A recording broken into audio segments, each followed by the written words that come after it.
நான்வெஜ்லாம் நல்லா சாப்பிட்டுன்னுக்கிறாரு. அவருக்கு தண்ணி நல்லா அவருக்கு கிடைக்குது. அவருக்கு சாப்பாட்டுக்கு பிரச்சனை கிடையாது. அவர் நல்ல ஜம்முன்னு இருக்கிறாரு. ஆனால் மற்றவங்களுக்கு தான் என்ன உண்டானது?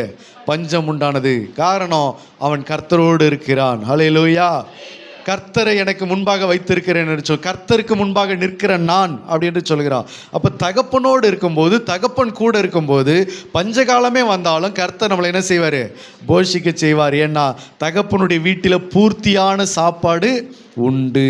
ஹல்லேலூயா. அப்போ அடுத்ததான் என்ன செய்கிறான்? நான் எழுந்து என் தகப்பனிடத்தில் போய், என் தகப்பனுக்கு விரோதமாக நான் பாவம் செஞ்சுட்டேன், அதை நான் மன்னிப்பு கேட்டு மனம் திரும்ப போகிறேன் என்று சொல்லி கர்த்தரிடத்தில் ஓடி வரான். அப்படி ஓடி வந்த உடனே கர்த்தர் என்ன செய்ய, தகப்பன் என்ன செய்கிறாரு?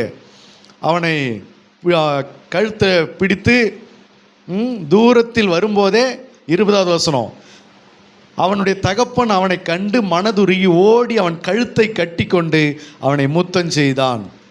அல்லேலூயா. குமாரனோ தகப்பனை நோக்கி, தகப்பனே, பரத்துக்கு விரோதமாக உமக்கு முன்பாக பாவம் செய்தேன், இனிமேல் உம்முடைய குமாரன் என்று சொல்லப்படுவதற்கு நான் பாத்திரன் அல்ல என்று சொன்னான். அப்பொழுது தகப்பன் தன் ஊழியக்காரரை நோக்கி, நீங்கள் உயர்ந்த